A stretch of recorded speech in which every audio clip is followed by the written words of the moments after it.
Well, good morning, everyone. Welcome to another episode of NFL Fantasy Matchup. For those who are expecting us to be there on Monday and Tuesday, I apologize that we weren't there because of my bad Wi-Fi connection. But now we're back to preview Week 3. And as always, Jed and Jimmy are here as we look at Week 3 games. We look at Jed's picks.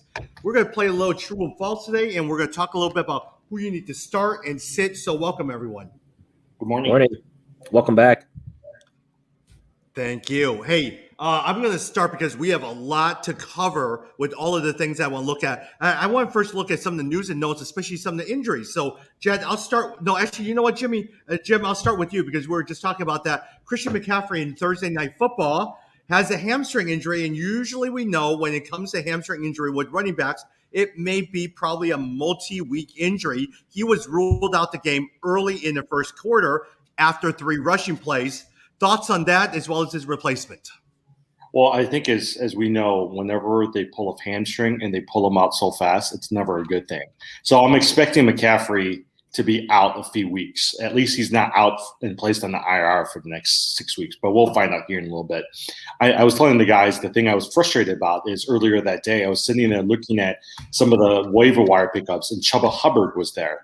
And there was a part of me that just asked myself, should I pick him up? Because you never know what's going to happen to McCaffrey or any of these other running backs.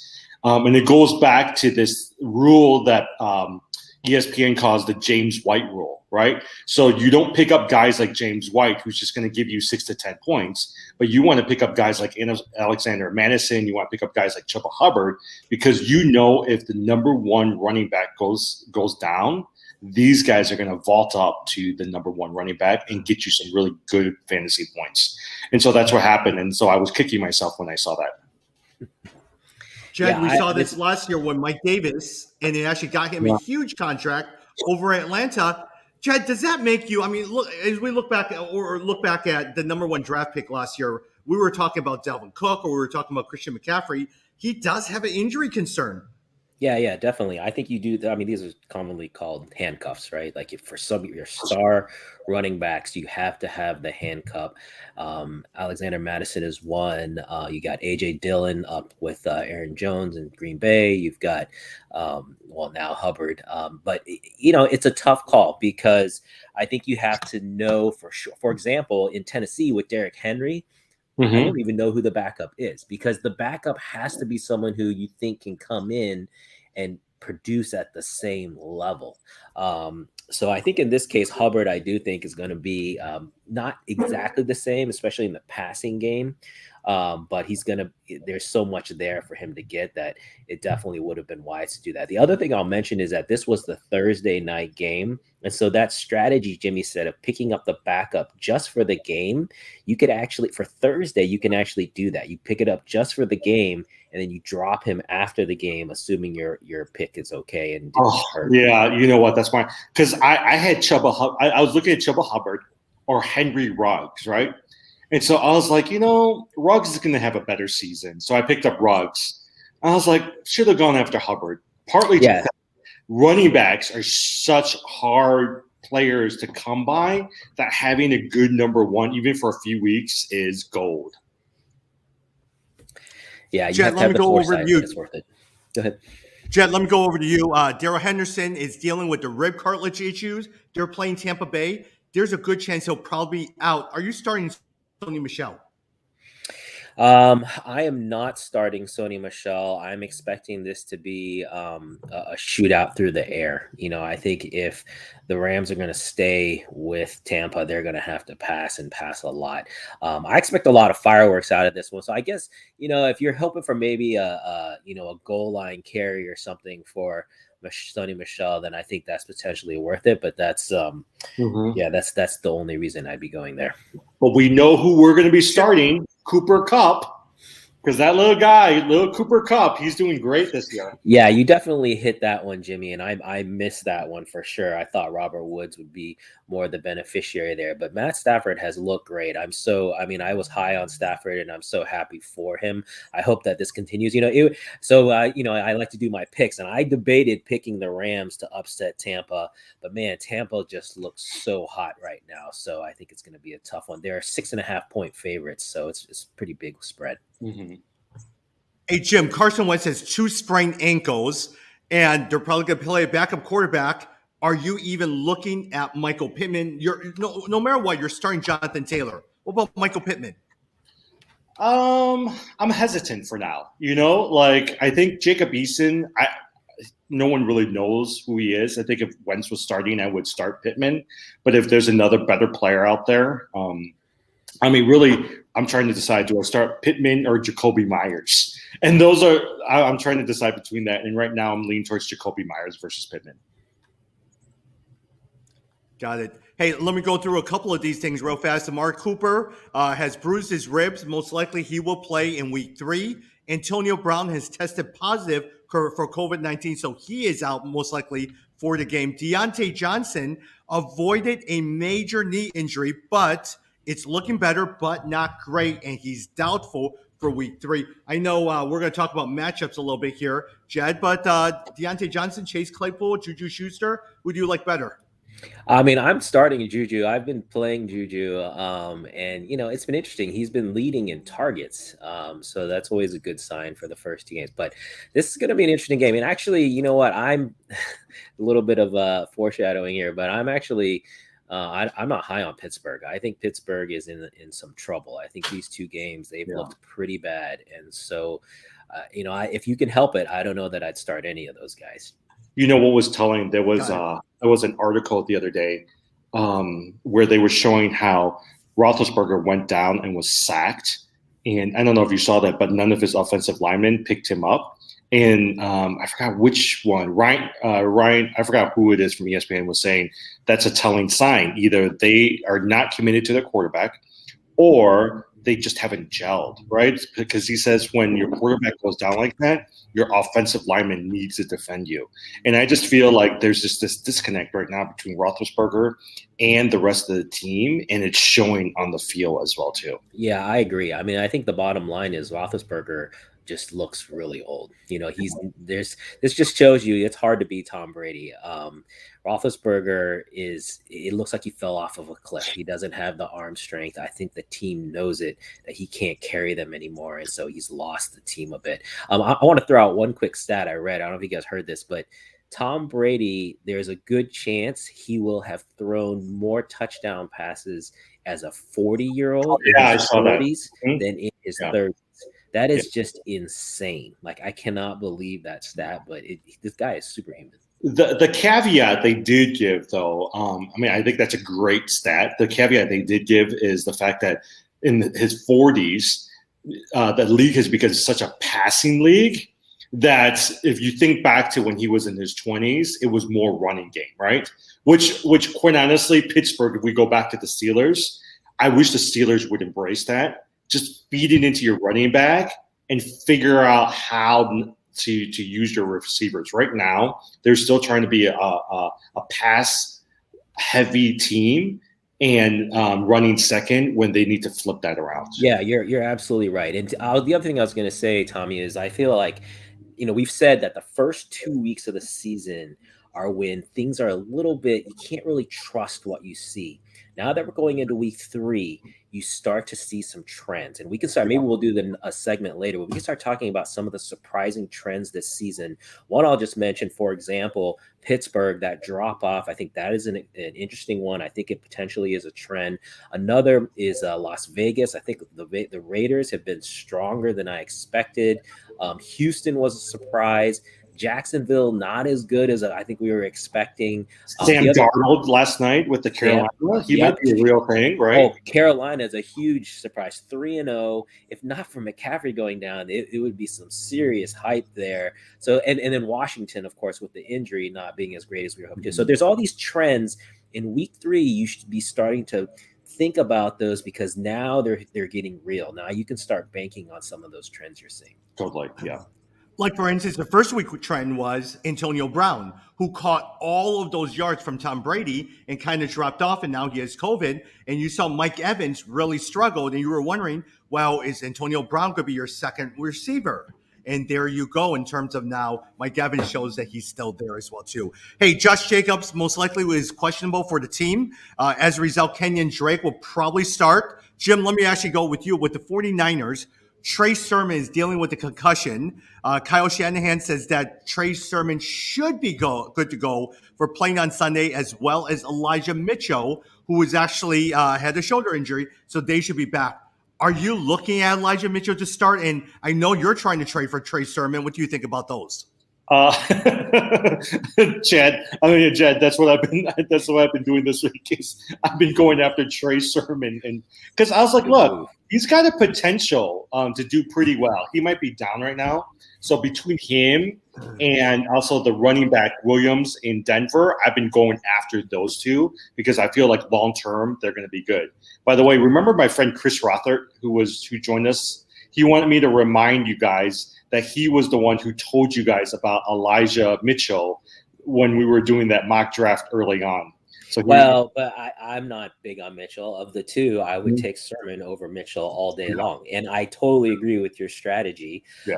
And I was just going to say that is now that we're thinking about trends, you can also be thinking about buy low candidates. So yes, Christian McCaffrey going down is sad.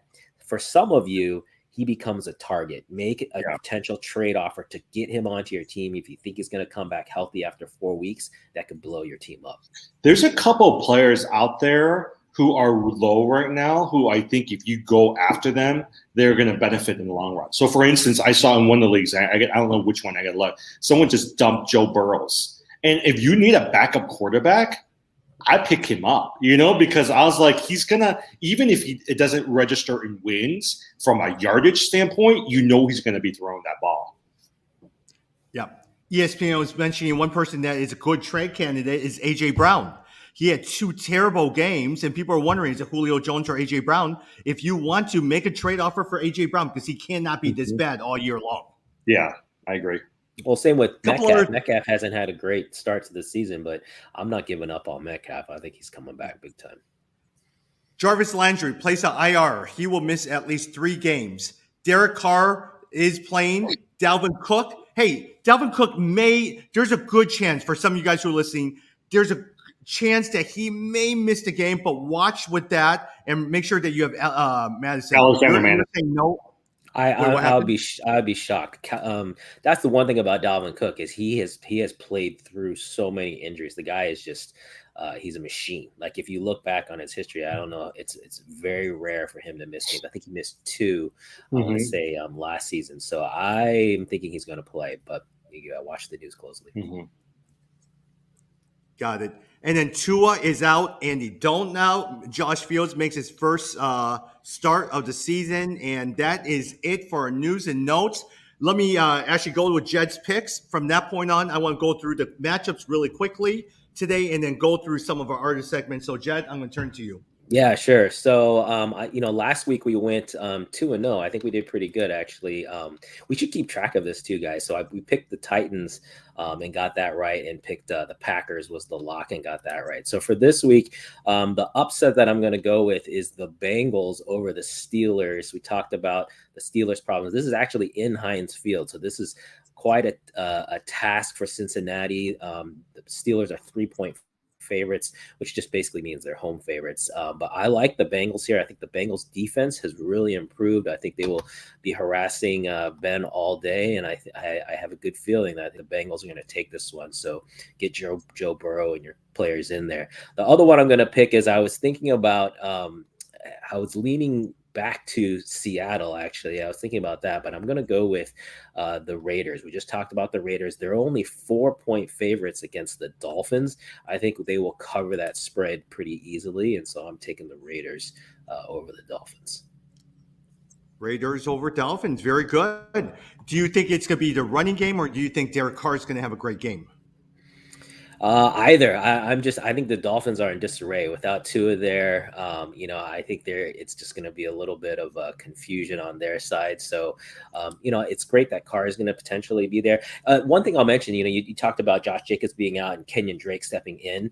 Just recognize the last time he did not then take on like number 1 running back duties. They basically kept him in the same role as a third down back or catch back. Don't think that he's going to get this huge production because he didn't take over Jacobs' duties. Can I tell you a couple of things? I do think from a fantasy standpoint, you're going to see a big game again from the Cardinals and Kyler Murray because they're playing the Jaguars this week, and you know that the Jaguars are not doing well.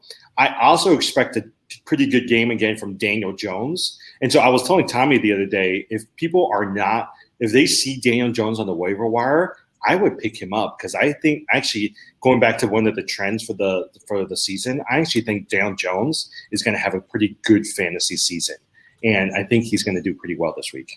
Yeah, I was going to say, Tommy, I think you were 1 year too early on Jones. I think this season, he's been looking pretty good, mainly because of his legs.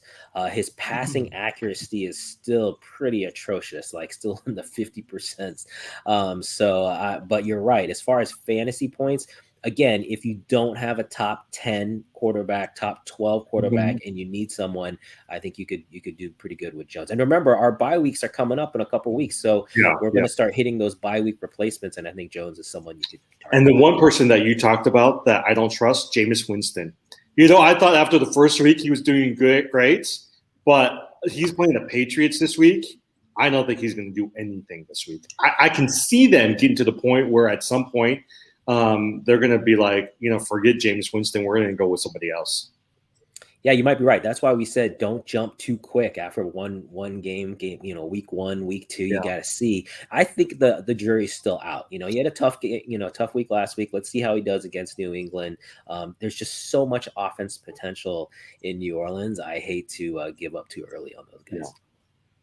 Hey, let's go through the matchups as well, too, for this coming week 3. And so I'm going to throw each one of you guys a matchup, and I'll have each one of you comment on it. Jim, I'll start with you with the 12 o'clock games.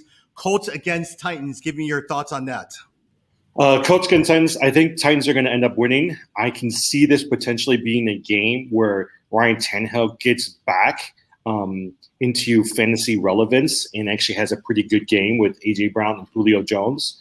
I just think they're going to dominate over the Colts this week. I'm not really high on the Colts, especially with Carson Wentz out. And also with Jonathan Taylor, you know what? He's been average. He hasn't been really, really good, but he's been average as well, too. Jed, Falcons versus Giants. You were just talking about Daniel Jones, Falcons versus Giants. Yeah, this is, an interesting one. I think, if you're looking to Daniel Jones to get you some points, they're 3-point favorites, I think. And the Falcons that's been another surprise, 0-2, looking pretty bad. The offense has just not been there. So I think Daniel Jones is a playable. Saquon Barkley. I think on the Falcons side, I still believe in Pitts because of the targets. He's been leading in targets, starting to pick up a little bit. I think he improved from week 1 to week 2. So potentially some there. But yeah, I could see this. This is not a great game in my opinion. I don't know that I'd be looking for a lot in terms of points wise from either of these teams. Jed, talk to me about the two running backs, Saquon Barkley and Mike Davis. Is Mike Davis still a every week starter?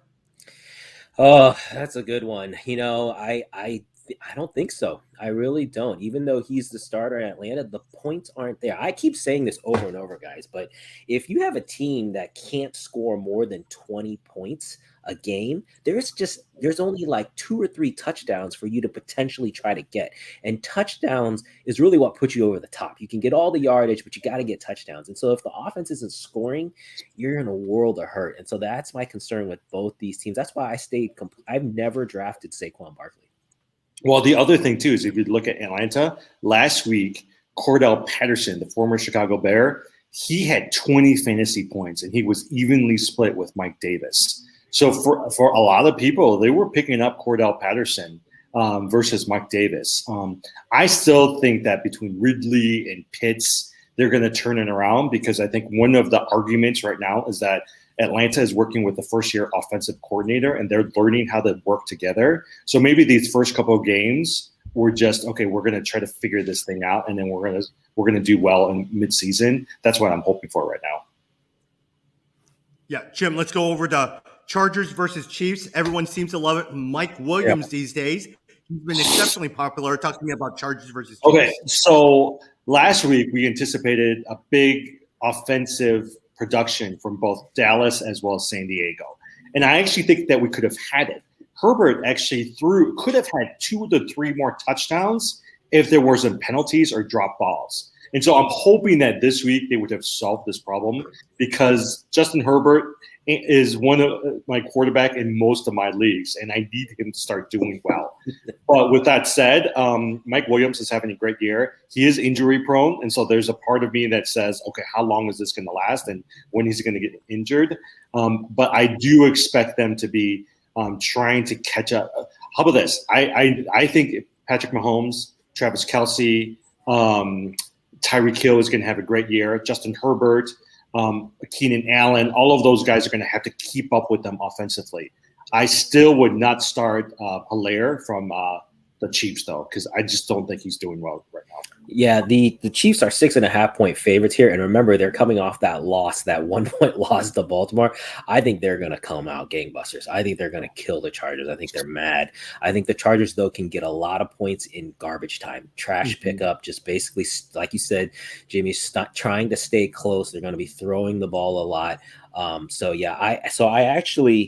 I would even still say, even though they're going to be throwing a lot, I think Eckler is still fine with pass catching out of the backfield. So I would get all of my Chargers and Chiefs in for this game. Have you guys seen how bad Hilaire is doing? I think he's 6 points in each of the first 2 fantasy games. I was like, I mean, he was drafted pretty high too. So I've always stayed away from the Kansas City backs. No, any of the running backs in Kansas City. I just think it's a passing team, and so that's where you want to get your points. Well, remember Priest Holmes. All right, before we go to the next game, that was before they switched over. Yeah. Well, before we go to the next game, this is actually a good segment. There was a trade made in our league the three of us disagreed on, right? My wife traded Patrick Mahomes, Clyde Edwards-Helaire, and Chris Carson, and got back Jamar Chase, Damien Harris, Russell Wilson. Give me your arguments for it, against it. What did you guys think of that trade?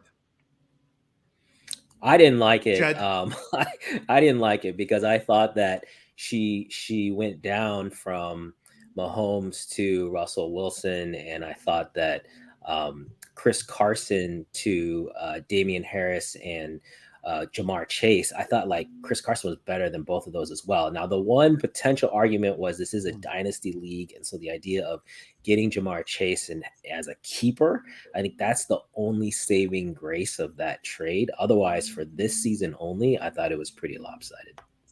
Yeah. Same with me. I mean, but with the dynasty league, right? Let's just say even you're comparing Russell Wilson to Patrick Mahomes. Russell Wilson is towards the midpoint or towards the end of his career. And I feel like he's got a couple more years left, and he's not going to be one of the elite quarterbacks anymore. You've got Patrick Mahomes, who is just beginning at the height of his career and his productivity. And from a dynasty standpoint, I was like, I just didn't feel like that was fair. There was no way in your right mind you would want to trade a Russell Wilson for Patrick Mahomes. Now, I know you added the Jamar Chase to it as well, too, but I just don't feel like that really makes it up for it. And I felt like Claire and Chris Carson was a wash.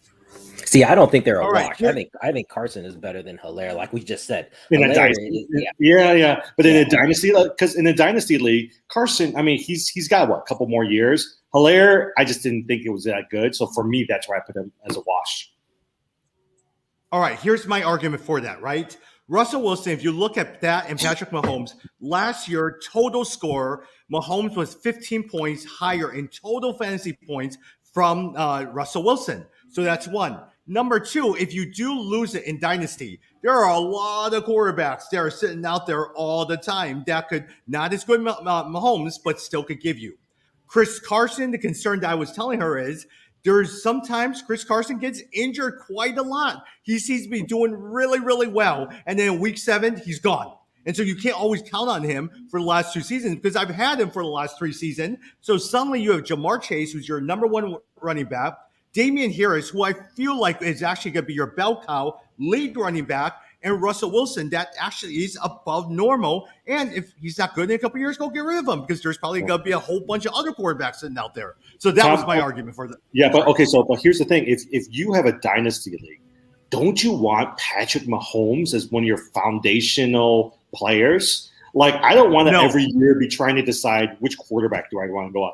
I want to know that every week I've got 30 points coming from my quarterback position. And my argument is with that one, I can find a quarterback any day of the week. I mean, that's my argument. That because I don't hold the quarterbacks very highly. Yeah. So, okay. Jed, you could solve something for us. Tommy and I have been discussing a trade between Damien Harris and Tony Pollard. I won't tell you who's got who. Who would you pick? Damien Harris or Tony Pollard? Ooh, that's a tough one. So do you guys know that Tony Pollard has outproduced Zeke Elliott for the season? He has more fantasy points than Zeke Elliott, which is interesting to me. I think of those two, I probably would say Pollard is the better of those two, even though technically Harris is the number one and Pollard is the number two. I just think in New England, there's so much variability with the running backs, and we still don't know what's happening with Mac Jones. It's just not as consistent. Whereas in Dallas, if that offense can get going and Pollard stays, even if he just stays in the role he has right now, you're seeing that he's getting points out of that. And if that production continues or improves a little bit, or if something happens to Zeke, then like you said, so I think the upside is higher on Pollard than for Harris. Yeah.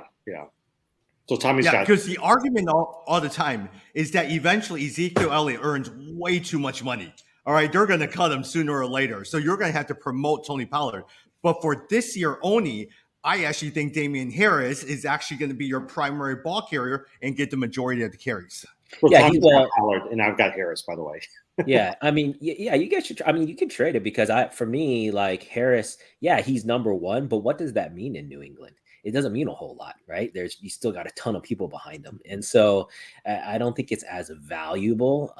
So that's my argument. The one thing that they have said is Belichick is smart. If you've looked at how Belichick is using Mac Jones, they said that he's always putting him in a position to win.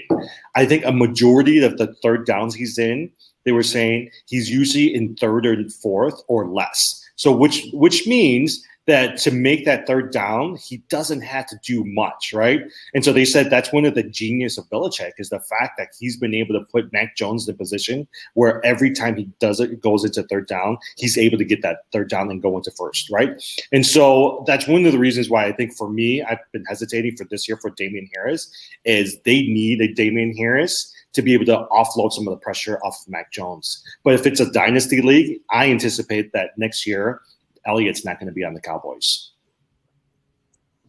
Jet, let's go back to matchups as well, too. You talked about Bengals versus Steelers, right? So in your opinion, if Steelers, would you still continue to play Najee Harris? That's number one.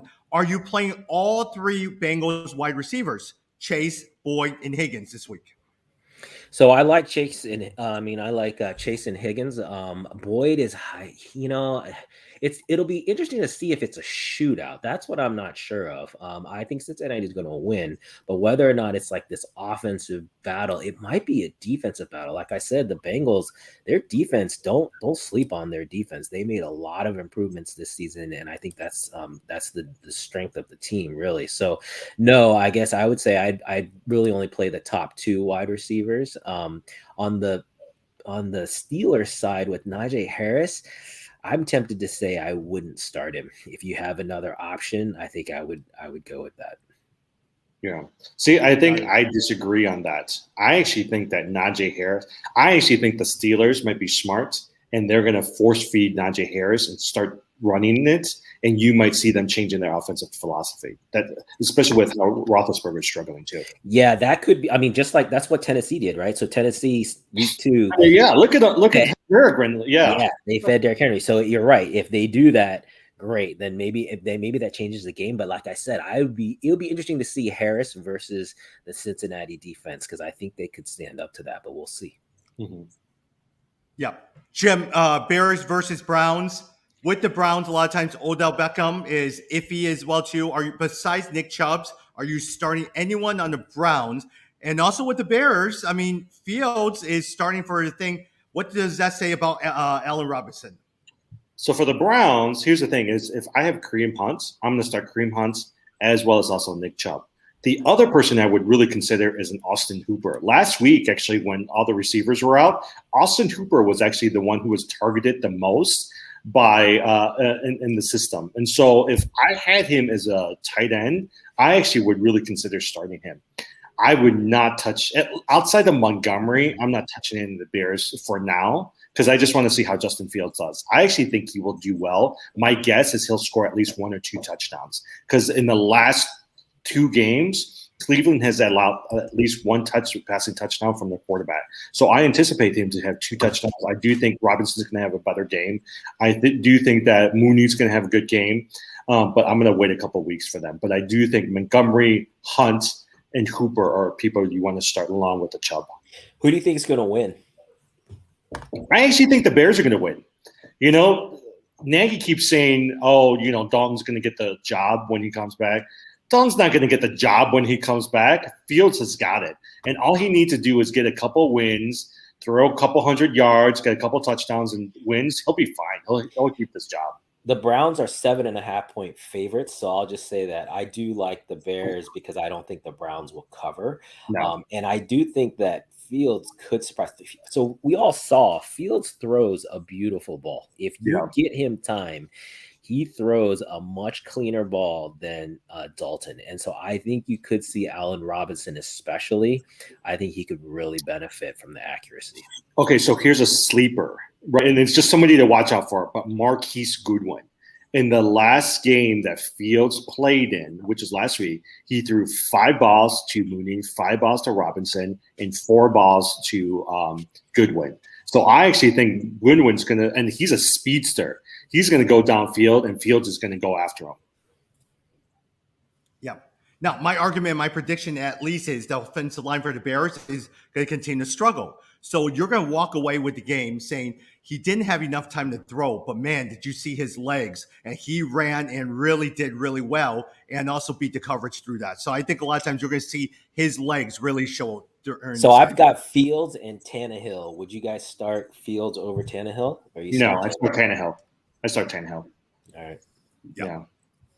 All right, Jed, Ravens versus Lions. Hey, look, I would say this before you talk about Ravens versus Lions. Another guy that was on 1 year too early is TJ Hawkinson. I said, forget it. You know what? I'm going to go with Jonnu Smith. TJ Hawkinson is about the same thing as Jonnu Smith. Boy, is he doing so well this year. Oh, man, Hawkinson has looked great. But you know what? It's because it's Jared Goff, because Goff is the check down king. He's just doing all this like little dinks and dunks. That's why DeAndre Swift as well. It's a major problem, though, for Detroit. If you look at the top 2 pass catchers, it's Hawkinson and then Swift. They have no wide receivers. So the defenses are going to be all over that.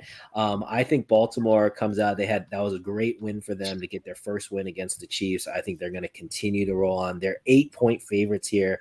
I think they can cover against Detroit. I think Detroit is in a world of hurt. We'll see. We'll see what happens. Okay, before you say anything, let me tell you, one of your favorite players, Mark Andrews. Are you trading him? Are you just not starting him anymore? What do you think? Honestly, I was so I picked up Hollywood Brown, just so you guys know. I feel like the Ravens. They've been targeting him. They've been looking for him.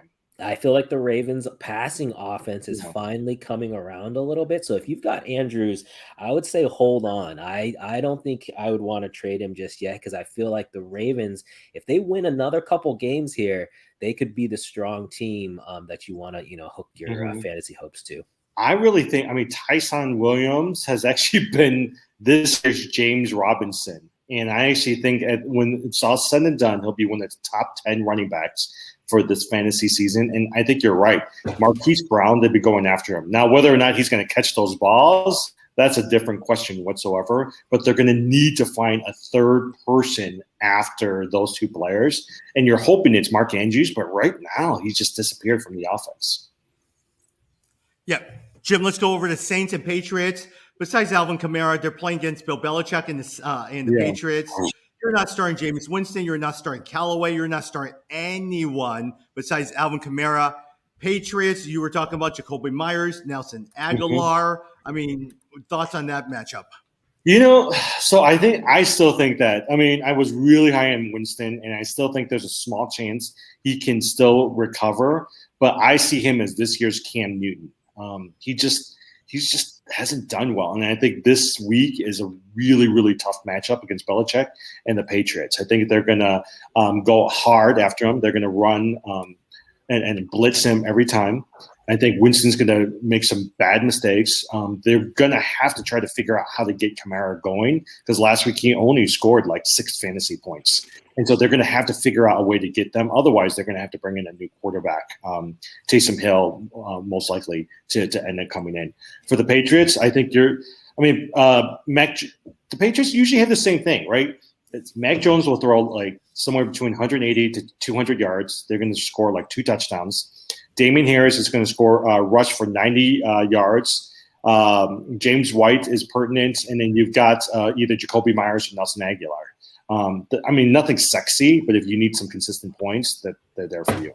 The one I'll throw in, you didn't mention on the Saints, Juwan Johnson, the tight end / wide receiver. Yeah. You need a flyer this week. For example, if you've got Mark Andrews, maybe you sit Andrews and you play Juwan Johnson. I think he could have a good another good outing, because if you watch the game, the guy is huge, and he's just this giant target for Winston, who has accuracy issues. I feel like he then, someone like Johnson is perfect for him. He can just throw with a big radius into that area. So here's a sleeper, Jed, Tom. Taysom Hill is out there in almost 80% of the leagues in fantasy. Are you going to potentially pick him up? Because you're right, the Saints have a great offensive lineup. They're just not using them right now. And I actually can see them, if Winston has a couple more bad games, if this game is bad and next week is bad, they're going to go to Taysom Hill. Oh, you're on. Hey, let's go over to Cardinals versus Jaguars on this next one. I think a lot of times James Robinson, you're not starting James Robinson anymore. And then also Cardinals, talk to me about Rondale Moore. Oh yeah, Rondale Moore, big pickup for the week. I still like Christian Kirk. I know Rondale Moore has been targeted a lot. I have him. I picked him up. You just got to see, but I like both of them. I like the card. This is the key week. If there's a ton of hype around Kyler Murray right now, you guys know I've got Kyler Murray. I love the guy. He's from Oklahoma. But I think this is the key week. Like, if you're going to show that you have this great production, you've got to be able to do it when you're expected to win. And they're expected to win here. They're 7.5-point favorites. So I want to see Kyler Murray dominate and win this game. And then I'll really buy into the Kyler Murray. I mean, they're putting him up there as MVP, right? Like, when they're talking about MVP candidates, he's one of the main guys. So this is the week. You got to prove it. Mm-hmm. But remember, last year he had a strong first half as well too, and he fizzled out towards the end. So I'm hoping that they've learned from that. But I'm a believer in Rondale Moore before Christian Kirk. Yeah, Trevor Lawrence, by the way, non-dynasty formats. Trevor Lawrence, are you dropping him? Oh, yeah, I think you have to at this point. I think they said after the first 2 weeks, he's the lowest rated quarterback of all starting quarterbacks. So I think maybe you have to say it's going to take a little bit for him to pick it up. We talked about Joe Burrows is out there. If people are dropping him, there's I like what is this, Tyler Heineke in Washington. I think the guy could Taylor. I think the guy could turn out okay. So yeah, there's options I would take over Trevor Lawrence. But I'll tell you this: you know who the best fantasy player on the Jaguars is? Marvin Jones. Yeah, he's been doing well. Right? I was like, Marvin Jones. If you need somebody who's going to get you 14 to 15 consistent points, he's actually pretty good for that.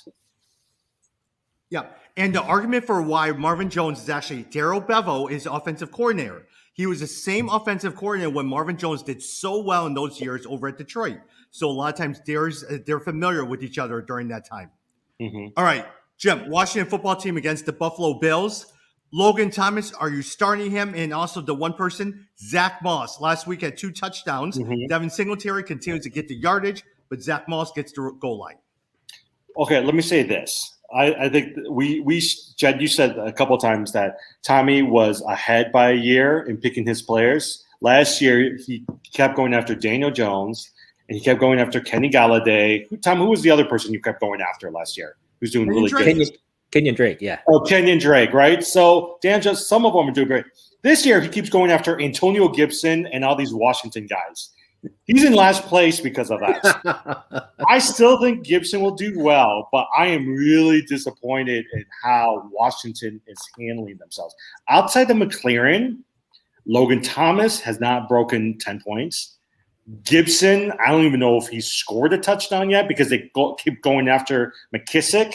And so even though Heineke has done really well, it's almost like, okay, when are they going to fall apart, and who are they without Ryan Fitzpatrick? So that's where my concern is. But I do think they have a great defense. On the other side, the Buffalo Bills, Devin Singletary is still the number one running back, but I still have a belief in Zach Moss. Hey, what about Stefan Diggs, man? Diggs has not produced this year. I have him on one team, and I've been so disappointed. In fact, my oldest son was just talking about dropping him. I am not dropping him. I'm waiting to see. I'm hoping this game he blows up. But, yeah, I have concerns there because, man, I drafted Diggs really high. In fact, I think he might have been my first-round pick for that one. But, yeah, I agree with you. The Washington team, that's been one of the big disappointments this year. Similar to our discussion about Pittsburgh, I hope they figure out to feed the ball to Gibson. Gibson can handle the load. If they could figure that out, that takes the pressure off Heineke, and then I think you're okay. I think the one thing we did learn, though, is McLaren is good no matter what. Yeah. Like, you're fine. If you've got McLaren, you're set. He's actually a really good wide receiver. Oh, he's excellent. That one catch he had on the sideline, it's like one of the catches of the year. But the person we're worried about is Logan Thomas. I think Logan Thomas really needs this offense to get a little bit more balance, get more of that running game in there, and then hopefully we'll see him come around. But Thomas has definitely been, and quite honestly, I talked about Juwan Johnson. I would play Juwan Johnson even over Thomas at this point because he just hasn't produced. Yeah. Hey, look, I'm saying I'm 0-2 a lot of leagues because I am stacked with Washington football team players, all right? So it has not gone as well for me, but I have high hopes. Jed, a couple more. Jets versus Broncos. I want to talk about Courtland Sutton. I love Courtland Sutton. Talk to me about Courtland Sutton. Oh, I know. I'm so mad about this one because, he didn't look good and he was coming off of the injury and, preseason and even week one, I was like, oh, it's not Courtland Sutton. It's Patrick. And so I was the one and Jerry Jeudy. I was one of the ones who went after Jeudy over Sutton, and now Sutton's making me pay. He looks great. And so if you were able to get on that, stick with him. I think, there's going to be a lot of points there for you. On the Jets side, you guys know, Corey Davis, I was up on that. It's been a little uneven, but you got to expect that with the Jets, with Zach Wilson, the new quarterback, rookie quarterback. But I think the points can still be there. There's garbage time points. And so I'm not giving up on Corey Davis. I've still got him starting in a couple of my lineups. Okay. And here's a trivia. What? Here's a trivia. Who is the top two receivers after the first 2 weeks of NFL season this year in terms of yardage? Number one, Courtland Sutton. Number two, Tyler Lockett. Who would have known? Lockett, Courtland Sutton, and Tyler Lockett. Those two. Yeah. Lockett always, I'm telling you guys, he has a great start to the season. If I was a Lockett owner personally, I'd be looking to trade him right now. I'd be looking to get maximum value out of him. If you could make a trade for him for, let's say, like Devontae Adams or some high tier someone, or even a DK Metcalf, I would trade Lockett. I would take Metcalf over Lockett at this point. So I don't know. I just don't trust the guy. He always has good seasons where he has a couple games he catches 2 touchdowns. Yeah, Jim, Dolphins versus Raiders. Your thoughts on that? I want to see how Derek Carr does. I mean, I picked up Henry Ruggs over Chuba Hubbard, and I actually want to see how they do. I'm not a believer in the running game. I don't think Kenyon Drake or Peyton Barber is going to do much, but I do want to see, is Henry Ruggs or Brian Edwards going to be able to step in as that number 2 receiver behind Darren Waller? So that's really what I'm watching. And is Derek Carr going to continue his streak as one of the top quarterbacks? I don't think he is. I think the first two games he's thrown for close to 900 yards total. I just don't think that he can keep it up. But there are some people who says, look, he's in his 8th year now with the Raiders. Maybe he's figured it out. I don't know what it is. So I think that's what I'm paying attention to. He's looked great. And I will say Waller, I was having some doubts about Waller, but man, Waller has looked awesome. That's another person that I missed. Yep. I mean, I thought he'd be top 10, but he's looking top 5, maybe top 3. So if you have him, just continue riding him. I think the Raiders are, like I said, one of the surprises. People don't remember they lost half of their offensive line. So I was like, okay, there's no way they're going to be able to gel that quickly and protect their car. Offensive line has been fine. The offense has been running fine. So if you've got Raiders, play them. 4 more games, and then I want to go through matchups and also a quick true and false as well too. Talk to me about Seahawks and Vikings, Jed. Seahawks and Vikings, get all your players in. I'm expecting fireworks. Should be a lot of points. And, Justin Jefferson has been kind of up and down a little bit. Not, again, as great as we'd hope. But especially if Dalvin Cook watch the news. If he is out in any way, watch him to, expect them to throw the ball a little bit more, especially because they got to keep up with Seattle. I expect Seattle to still, their offense is really clicking. The passing offense is really clicking. I get all of your skill players in there for both teams. Minnesota, it always seems like the number 2 wide receiver does well. Last year, Thielen was number 1. Justin Jefferson did really well. This year, Jefferson's number 1. Adam Thielen is doing exceptionally well. So a lot of times, pay attention to those matchups. Jim, Buccaneers versus Rams in the 3:30 game. I actually think so. I think you're going to see Tom Brady continue his streak. I actually think that you're going to see touchdowns again from Godwin, from Evans. It'll be interesting whether or not Gronk is going to get a touchdown as well too. I think one of the things that you said, Tom, earlier is Antonio Brown is not expected to play. So I was listening to ESPN today, and they were saying if he has a negative COVID test today and tomorrow, then he can play. But they're expecting him not to play. But there is a slight chance that he might still be able to play. And I think I think you're going to get another good game from Cooper Kupp, and I'm hoping that Robert Woods will end up having another good game. The one person I'm watching for from a waiver wire potential pickup, I'm watching Van Jefferson, because I actually think that he could potentially be a 3rd receiver that they could utilize. See, I was thinking maybe like Gerald Everett, the tight end out there. So that's interesting. You said that. Tommy, I bet one of in Seattle now. It's the who's the Higbee. Yeah. Tommy, I bet one of your true falses is going to be, is Gronk going to be a top 10 tight end this season? Because he's had 4 touchdowns in 2 games, right? So the question is, can he continue this even if he goes down to 1 touchdown, can he keep this pace up? I think that's a tough question. Did you see that he kind of got in trouble on the Monday Night Football broadcast? So I guess they were talking to the Manning brothers, and the Manning brothers says, "So Gronk, how much do you prepare?" And he's like, "I usually don't prepare. I just go out there and I ask Tom what they were going to do, and I go do it." And then he had to go back and retract it. And then he did say the Manning brothers always get him in trouble because they always make him say dumb things that he regrets later on. I don't think you have to do anything to make Gronk say dumb things. You just ask him questions, and that happens.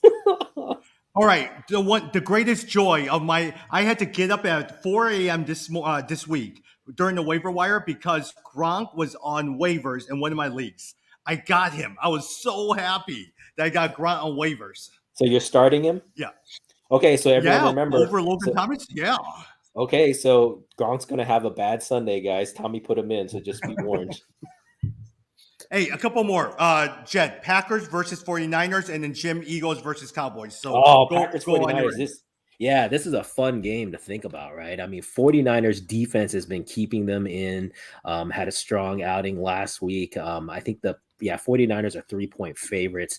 Packers, boy, it's hard to tell. Yes, they won, but it wasn't necessarily that pretty. They weren't leading at the half last week. So, it's hard to tell with the Packers if this is the start of the demise of Aaron Rodgers, or if he's just been a little rusty and he's going to turn things around. So as far as your players, though, I'm definitely sticking with Aaron Rodgers, Aaron Jones, Devontae Adams. I put all 3 of those guys in. On the San Francisco side, if Trey Sermon is available, I like him as a play. Yes. Yep, I like him as a pickup and a play. And of course, Deebo Samuels, right? Samuels is not the one out, right? Ayuk is out. Yeah, Samuels has been amazing. So I would, stick Yeah. with Samuels as well.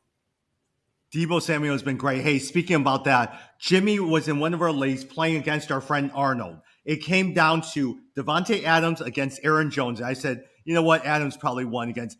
Who knew Aaron Jones would get you 4 touchdowns? Oh, he went nuts. That was insane. And after the first half, he only had 2 touchdowns. I was like, okay, Adam, I'm still within 10 points. Adams can make it up. He scored 2 more touchdowns. I was already out. There was a story on ESPN. There was a guy who was down 110 points to 30 points, but he had DeAndre Swift, Aaron Rodgers, Aaron Jones, and he won. And he won. Yeah. Fantasy is hilarious. That's why you can never give up. You just never know. Jim, last one. Eagles versus Cowboys. CeeDee Lamb will do well. I am really going to pay attention to Tony Pollard and how he does, because I do think that if he outrushes and outplays Ezekiel Elliott, he's somebody for you to really target in some of these trade markets here in the next few weeks. I actually think Dak Prescott surprisingly didn't have that good of a game last week. Like the first week he had a great game. The second week he just didn't do too well. So I'm hoping that he'll bounce back. But I do think CeeDee Lamb, and I expect Tony Pollard to do well for this game. I would pick. I think the Eagles play the Cowboys well. They always have good games. I know they had a down week last week. I would expect a bounce back from Jalen Hurts. If you've got Devonta Smith, I'd put him in. I think this is a week to see a little bit more offensive output. I still like Miles Sanders. I know it hasn't been consistent, but I think this is a game where you can see points there. So I would get my Philadelphia Eagle players in. Mm-hmm. Yeah. Got it. Hey, let's do a couple of true and false. And Jed, I'm going to start with the first one. You said it. I'll each ask you guys true or false. You guys pick the one that you want, and we'll do this really fast. Jed, Rob Gronkowski will continue to be a top 10 tight end each week, as you had predicted that I would ask. True or false? I'll say true. Really? I'll say false. I don't think he can keep it up. He said top 10. If he had said top 5, I would have said false. But top 10, I think he's a starter. Oh, yeah, top 10. Yeah, that's true. Okay, I think he's a starter for the rest of the year. Yeah. Yep. Jim, Tony Pollard will eventually split carries each week with Ezekiel Elliott and be the better running back to own fantasy-wise. True. That's why I'm going to try to target him in all my teams. He's already doing that. He's already splitting carries with him, so it's already true. But some people think that it's because they're trying to give Ezekiel Elliott some rest. But I do think that Pollard's a better running back than Elliott right now. Jed, Damien Harris will continue to be the primary ball carrier in New England and will get the majority of the carries. I was going to say true until you said we'll get the majority of the carries, so I'll say false. Yep. Mm-hmm. Okay. Jim? I think false as well, too. I do think that you've got James White out there. Now, if James White is done or absent, you still have Rashard Stevenson, who, by the way, people have been dropping. And I've been looking around trying to decide, do I pick up a Rashard Stevenson? I have him in one league. He's an Oklahoma guy, so I like Stevenson. Jim, Julio Jones will become the number 1 wide receiver in Tennessee. False, because you still have A.J. Brown. Yeah, I was going to say, if you can buy low on A.J. Brown, in fact, anyone out there in my leagues, if you want to trade me to A.J. Brown, I'll take him right now. Jed, DK Metcalf was drafted too high this year. I'm going to say false. His average draft position was, I thought, too low, so I'm going to say false. But, okay, think about it. I would think about this year. If we were to go back again and you drafted Kelsey, Waller, Cooper Kupp, and a David Montgomery, you'd be in like first place right now. Yeah, but this is also week 2, guys. We all know that you don't win off of just week 2. So, yeah. Jim, Calvin Ridley will not be a top 5 wide receiver this year. False. I still think that he will be a top 5. Agree. Got it. Jed, Stefan Diggs is the biggest bust this year. Not biggest. No, I don't think he's the biggest bust, but he has been a bust so far. I'll agree with that, but not biggest. Mm-hmm. But biggest bust in terms of draft position. He was probably in your end of your first round, beginning of second round, though, right? Yeah. What about Saquon Barkley? What about look, even Christian McCaffrey? If McCaffrey is out for 4 weeks, there's no way he should have been number one. Yes, if McCaffrey is going to be out for a few weeks, he's sliding down the polls. So my oldest son was just telling me in his league they were making fun of the guy who had the number one pick because he picked Henry over McCaffrey. If you look at that now, that's looking pretty smart. Yeah. But okay, you can't. I mean, but look at how many touches McCaffrey had in the first 2 games. That guy was like all over the place. He's all over the place. When he's playing, he is good. All right, let's go through some matchups real fast, Jim. If you had a chance, Ryan Tannehill, David Carr, Jameis Winston, who are you starting? Ryan Tannehill. I'm taking a chance on Tannehill. Agree. Jed, Michael Pittman or Jalen Waddle? Pittman. No, I choose Waddle. Jim. Who's throwing Waddle Jim, the ball? Sony That's Michel. the problem. Jim, Sony Michel, Saquon Barkley, or Kenyon Drake? I'm going to roll the dice one more week on Saquon Barkley. I do. My hope is that this week is when he'll start ramping it up. So Barkley. Definitely. Jed, Chase Claypool, or Rondell Moore? Rondell Moore. Yeah, Rondell Moore. Jim, Cortland Sutton, or Jamar Chase? Cortland Sutton. Oh, Sutton, yeah. Yeah, you got to roll. You got to keep on going with Cortland Sutton. Yep. All right, let's go back to another Michael Pittman on this one. Marvin Jones or Michael Pittman? Jed? Oh, maybe Marvin Jones. Yeah. Marvin Jones. Yeah. Yep. Jim, Rob Gronkowski or Kyle Pitts? I hate to say Pitts, but I would go with Gronk. No. It's a Tom Brady effect. Yeah. You got to go with Gronk. I'm sticking with Pitts, man. His targets have increased each week, so I'm expecting it again. Pitts is going to break but out, like you said, Jed. I mean, yards are great, but touchdowns mean so much more, and Gronk is getting those touchdowns. Yeah, the problem I think this year is Matt Ryan, Ben Roethlisberger. I think this is the year they're gone. Drew Brees finally got out. They're all in that same category. It's time for them to move on. Yep, here is your third wide receiver tier. Jed, Kenny Galladay or Nelson Aguilar? I'm gonna go with Galladay just because I think the Giants are gonna, put up points this week. Mm-hmm. All right, Jim. Here's 4. All right, I need 4 for one of the 4. Elijah Mitchell, James Robinson, Tyson Williams, or Tony Pollard? Ooh. Oh, between the last two. Yeah, Tyson Williams and Tony Pollard. Yeah. I'll go with Tyson Williams over Tony Pollard because he's a starter. Yeah. I totally agree. If you watch it, I think by the end of the year they're going to be featuring him much more than Murray. I know Murray's gotten in there, but Tyson Williams, if you've watched him, he has looked much better than Murray. Yeah. Yep. Last one: Melvin Gordon or Damien Harris? Melvin Gordon. No, I choose Damien Harris. Because last week, if you look, Williams from Denver, he had him and Gordon had pretty much evenly split the carries. I can see Williams becoming the featured back. Got it. Hey, last question before we wrap up. Detroit, we all know about Hockenson. We know about DeAndre Swift. Any of you guys like Quentin Cephas? So far, he's been the best wide receiver. No. I know. Honestly, I'm worried about Hockenson. If I'm being really honest, if you have Hockenson, you can enjoy it, but I'm worried that it's going to disappear because the defenses are going to figure out that Jared Goff cannot throw beyond 10 yards. And if they figure that out, I don't know what happens to the offense. So you know who I worry about? I worry about Swift. Swift is not the strongest player. He's always getting injured. And so for me, if Jamal Williams is out there, he's a guy you want to pick up because he's a bigger back, and I think he's at least more sturdy than Swift is. Yeah, that's not a bad thought. Yeah. Got it. Hey, what about KJ Osborne? He's that third wide receiver. Have you guys been paying attention to KJ Osborne? Yeah, he's the third guy behind Adam Thielen as well as also Justin Jefferson. Oh. Yeah, so he's actually done pretty well this year. He's somebody that you might want to look at. He's done very well. Yeah. You just got to hope there's no he COVID is up ninth there in yards. Yeah. I mean, right. Rondell Moore. Rondell Moore. So far, Jed.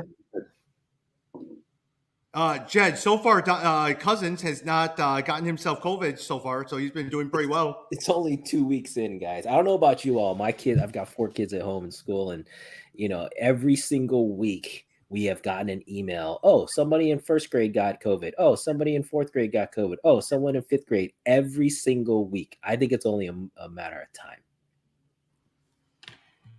All right. We are exactly at the 1 hour mark. Thank you. And we will talk on Tuesday morning after the Monday Night Football game. All right. See you soon, everyone.